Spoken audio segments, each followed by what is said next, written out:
As aulas são diversificadas em função da teoria e da prática, então eles têm muita aula prática, que é o que faz o diferencial. Isso.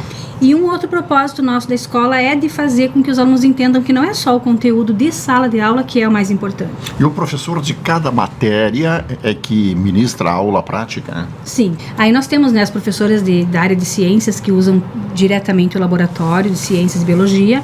A parte dos animais, então, eles são servidos com o aviário, aí tem a parte dos coelhos, tem o gado de leite, o gado de corte, os suínos, os ovinos, e todas as práticas. A gente tem uma parceria com a Copingo, que faz a coleta do nosso leite, e eles nos fornecem também os veterinários. A escola também tem veterinário, que a gente tem assistência mensal, e sempre são organizadas as aulas com os animais via veterinário, e os alunos participam, colocam a mão na massa e aprendem ali os primeiros cuidados.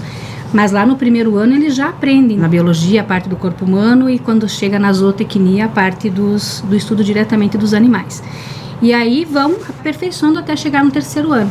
Então começam, por exemplo, com os animais de pequeno porte, depois para médio porte e grande porte, e na agricultura começam com a horta, depois a frute e terminam com a agricultura. E sempre semanalmente com aulas práticas. Agora nós estávamos plantando o trigo, os alunos passaram o dia todo lá, desde a regulagem das máquinas até o plantio. O que é plantado? Trigo?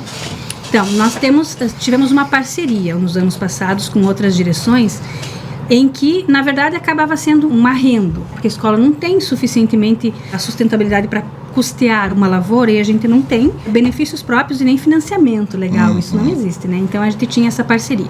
Este ano nós demos um pontapé inicial com o professor João, estamos plantando. Guardamos uma reserva ali do próprio custeio das lavouras, e aí a gente começou a plantar trigo no inverno, as pastagens de inverno todas já plantadas, milho para silagem, então a escola produz a sua silagem, o milho, e agora plantamos o trigo.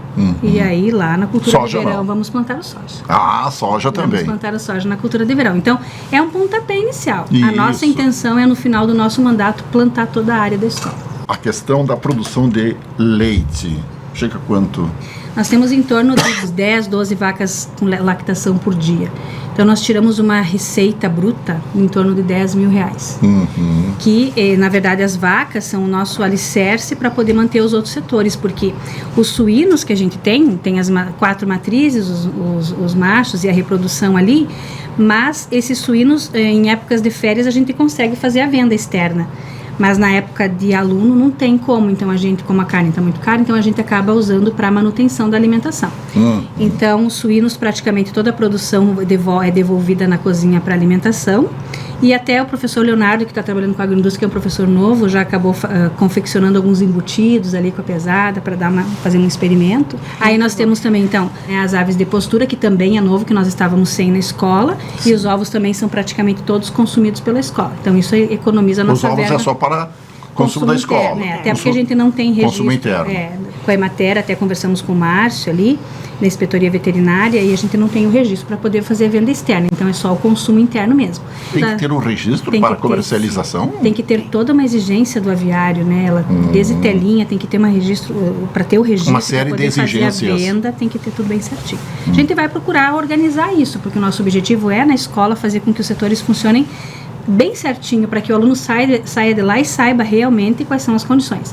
Eles sabem na teoria, e na prática a gente vai ajustando a verba com as benfeitorias que a gente vai fazendo nos setores.